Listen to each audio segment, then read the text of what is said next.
आज आपण नवरात्रात अखंड दिवा का लावतात, अखंड दिवा लावण्याचा विधी कसा असतो, तसेच नवरात्रात अखंड दिवा लावण्याचे काय नियम आहेत, अखंड दिवा लावताना कोणता मंत्र म्हणावा, तसेच दिव्यात कोणत्या तेलाचा वापर करावा याविषयी माहिती बघणार आहोत.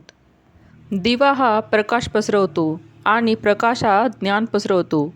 देवांकडून आपल्याला संपूर्ण ज्ञान मिळावे म्हणून आपण देवाजवळ दिवे लावतो. कोणतीही पूजा असो किंवा कोणतेही समारंभाचे लोकार्पण, आपण सर्व कार्यात सुरुवातीला दीपप्रज्वलन करत असतो. ज्या प्रकारे दिव्याची वात नेहमी उंचावते, त्याचप्रमाणे माणूस देखील उंचावत राहो, हेच ह्या दीपप्रज्वलनाचे मुख्य अर्थ आहे. म्हणून सर्वांचे कल्याण हो अशी इच्छा बाळगणाऱ्या माणसाने दिवा लावण्याचा दीपमंत्र आवर्जून म्हणावा. हिंदू धर्मात कोणतेही शुभ काम करताना दिवा लावतात. सकाळ आणि संध्याकाळ पूजा करताना देखील आपण दिवा लावत असतो. वास्तुशास्त्रात दिवा ठेवण्याचे आणि त्याला लावण्यासंबंधी काही नियम सांगण्यात आलेले आहेत. दिव्याची वात कोणत्या दिशेला असावी या संदर्भात पुरेशी माहिती वास्तुशास्त्रात देखील सांगितलेली आहे की दिव्याची वात कोणत्या दिशेला ठेवल्यावर त्याचा काय परिणाम होतो. नवरात्रात अखंड दिवा लावतात. आपल्या हिंदू धर्मात नवरात्राला खूप महत्त्व आहे. आपण वर्षातून 2 वेळा देवीची उपासना करतो. नवरात्रीत देवी आईला प्रसन्न करण्यासाठी भाविक लोक घटस्थापना, अखंड दिवा, जागरण इत्यादी करत असतात. नवरात्राच्या 9 दिवसात आपण घरात घटस्थापना आणि अखंड दिवा लावतो. या अखंड दिव्यात न विझू देता तेवण्याचा नियम आहे. हा अखंड दिवा लावल्यावर आपण त्याला एकटे सोडू शकत नाही आणि त्याला विझू द्यायचे नाही. जर हा दिवा विझला तर वाईट मानले जाते.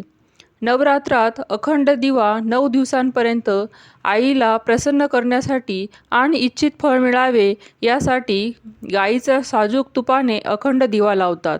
जर घरात गाईचे साजूक तूप नसल्यास इतर कोणत्याही तुपाने आपण देवी आईपुढे अखंड दिवा लावू शकतो. नवरात्रातील 9 दिवस दिवा तेवत ठेवणे याला अखंड दिवा म्हणत असतात.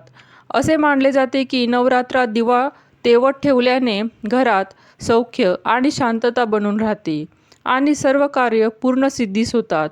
म्हणून नवरात्राच्या पहिल्या दिवशीच संकल्प घेऊन अखंड दिवा लावावा आणि त्याचे नियमांचे संरक्षण करावे. अखंड दिवा लावण्याचा विधी आणि काही नियम आहेत ज्यांना आपल्याला पाळावेच लागते, जेणेकरून आपल्याला इच्छित फळ मिळू शकतात. सहसा लोक पितळ्याचा दिवा अखंड दिवा म्हणून तेवतात. जर आपल्याकडे पितळाचा दिवा नसेल तर आपण मातीचा दिवा देखील लावू शकतो. मातीचा दिवा अखंड दिवा म्हणून तेवण्यापूर्वी दिव्याला संपूर्ण 1 दिवस पाण्यात भिजून ठेवा आणि त्याला पाण्यातून काढून स्वच्छ कापडाने पुसून वाळून घ्या. शास्त्रानुसार नवरात्रात अखंड दिवा लावण्यापूर्वी आपण मनात काही संकल्प घेतो आणि देवी आईला विनवणी करतो की आमच्या सर्व इच्छा पूर्ण होऊ दे. अखंड दिवा कधीही जमिनीवर ठेवू नये. दिवा नेहमी चौरंग किंवा पाटावरच ठेवावा, नंतर तो लावावा.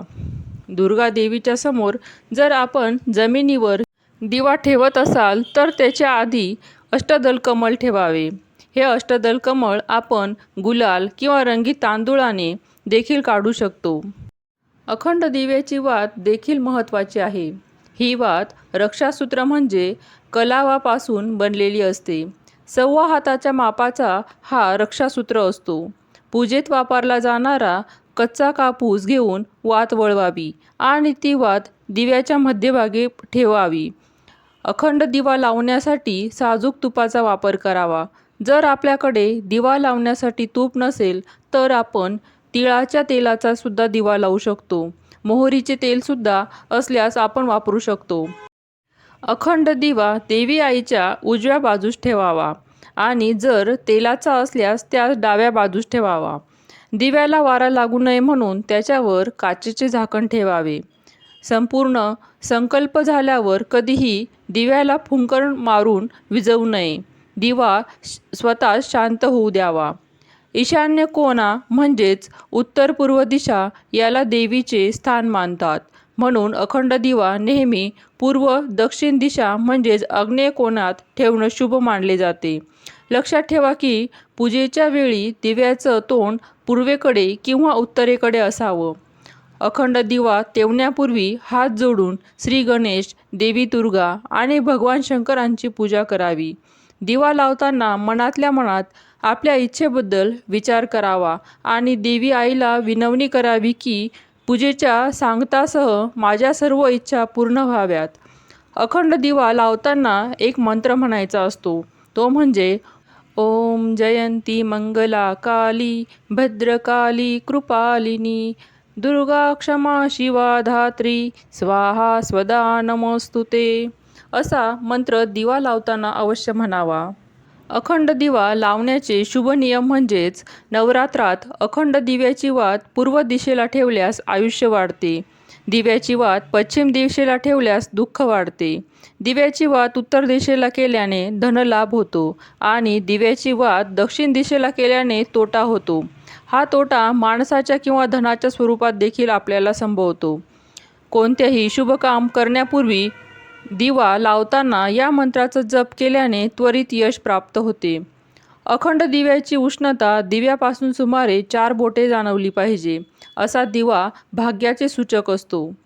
दिव्याची वात सोनेरी असावी, ज्यामुळे आपल्या जीवनात धनधान्य अफाट मिळते आणि व्यवसायात प्रगती होते. जर अखंड वात विनाकारणास्तव स्वतःच विझल्यास घरात आर्थिक संकटे येण्याची शक्यता असते. दिव्यात पुन्हा पुन्हा वात बदलू नये. दिव्याने वात लावणे देखील अशुभ मानले जाते. असे केल्याने आजारात वाढ होते आणि मंगल कार्यात अडथळा येत असतो. नवरात्रात मातीचा अखंड दिवा लावल्याने आर्थिक भरभराट येते आणि आपली सर्व दिशांमध्ये कीर्ती वाढते. नवरात्रात दिवा लावल्याने घरात आणि कुटुंबात सौख्य, शांती आणि पितृशांती मिळते. नवरात्रात तुपाचा आणि मोहरीच्या तेलाचा अखंड दिवा लावल्याने सर्व शुभ कार्य सिद्धीस जातात. नवरात्रात विद्यार्थ्यांना यशप्राप्तीसाठी तुपाचा दिवा लावावा. जर आपल्याला काही वास्तुदोष असल्यास त्याला दूर करण्यासाठी वास्तुदोषाच्या ठिकाणी तिळाचा तेलाचा दिवा लावावा. शनीच्या दुष्प्रभावापासून सुटका मिळवण्यासाठी नवरात्रात तिळाच्या तेलाचा अखंड दिवा लावावा. हा अखंड दिवा शुभ मानला जात असतो. व्हिडिओ आवडला असल्यास लाईक, शेअर, सबस्क्राईब करा. धन्यवाद.